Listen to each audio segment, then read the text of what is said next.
આજે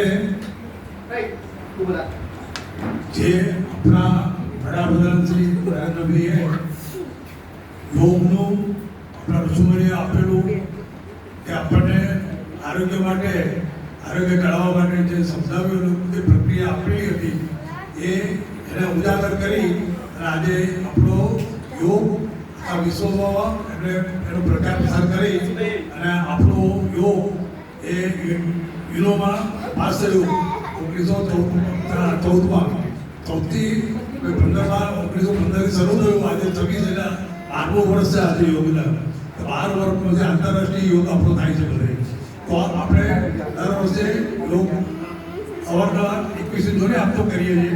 આવતીકાલે રજા રવિવારની 21 મિનિટ છે એટલે બાળકો માટે આજે શનિવારે 20 તારીખે સ્મિત જૈન એજ્યુકેશન ટ્રસ્ટ અખબારનગર મનોદિવ્યાંગ બાળકો માટે આપણે યોગનો કાર્યક્રમ રાખ્યો છે.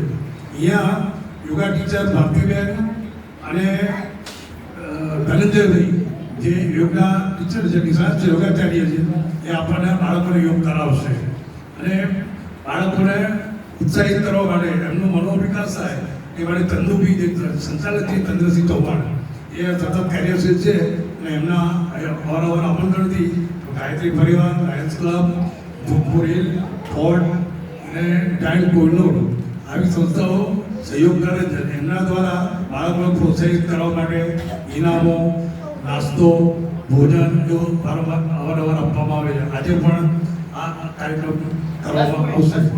બાળકો માટે રસપુરીનો બી કાર્યક્રમ રાખ્યો છે. બાળકો પ્રોત્સાહિત થાય અને એમને નવું જાણવા મળે. એના અહીંયા સ્કૂલમાં દરરોજ સવારમાં પ્રાર્થના અને યોગ કરાવવામાં આવે છે.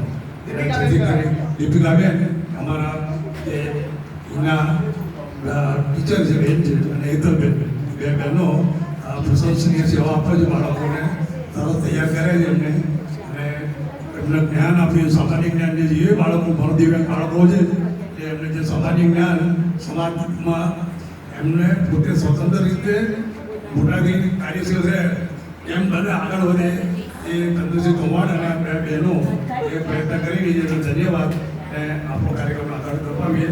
આજે એમના બૌદ્ધિક વિકાસ, શારીરિક વિકાસના માટે ગુરુદેવ ગાયત્રી માતા આશીર્વાદ મળે માટે યોગા ટીચર ભારતીબેન અને ગાયત્રી પરિવારની બહેનો એક નાનકડો બહેનો યજ્ઞ કરાવશે.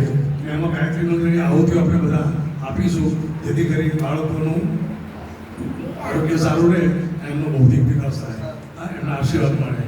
જય ગાયત્રી.